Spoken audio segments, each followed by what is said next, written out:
Likus pusantro mėnesio iki gegužės 12 dėjai.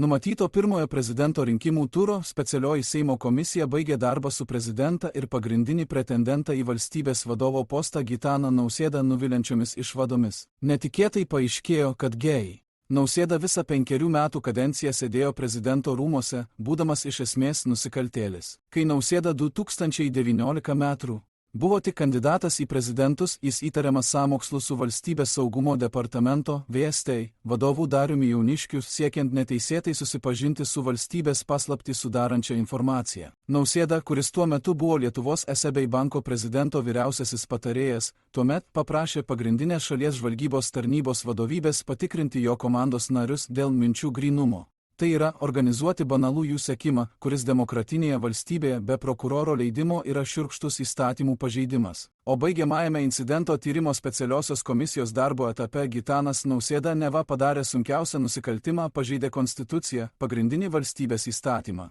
Ir tai jau kvepia apkalta, o ne antrąją kadenciją. Rezultatai netrukus bus pateikti Seimui. Jei deputatai juos patvirtins, jie automatiškai pripažins dabartinį prezidentą nusikaltėliu su visomis iš to išplaukiančiomis pasekmėmis. Šiandien Gitanas Nausėda yra ne tik valstybės vadovas, bet ir aukščiausią rinkėjų pasitikėjimo reitingą turintis kandidatas į prezidentus. Naujausios sociologinės apklausos rodo, kad jis daugiau nei dvigubai lenkia artimiausius persekiotojus teisininką Igną Vėgėlę ir premjerę Ingridą Šimonytę.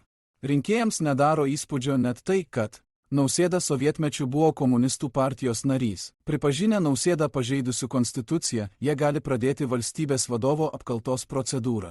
Ir net jei Nausėda laimės artėjančius rinkimus, valdančioji koalicija turės pakankamai laiko pareikšti nepasitikėjimą jau išrinktų prezidentų iki rudenį vyksiančių parlamento rinkimų. Kol kas konservatorių vadovaujama valdančioji koalicija Seime turi minimalią balsų persvarą. Jos pakaks pradėti apkaltos procedūrą, tačiau ją užbaigti bus sudėtinga. Galutiniam balsavimui dėl nepasitikėjimo reikia ne mažiau kaip 2/3 Seimo narių balsų. Kitaip tariant, reikės opozicijos pagalbos. Pagrindinė intriga, ar valstybės saugumo departamento vadovas Darius Jauniškis atvirai stos prezidento pusėn. Juk 2019 metų specialioji komisija jį atvirai apkaltino bendrininkavimu nusikalstamame sąmoksle su Gitanu Nausėda.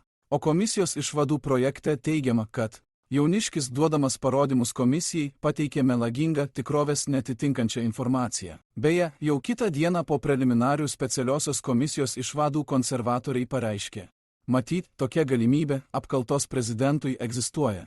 Klausimą, ar jis, Gitanas Nausėda, sulaužė priesaiką, turėtų spręsti ne Seimas, o Konstitucinis teismas.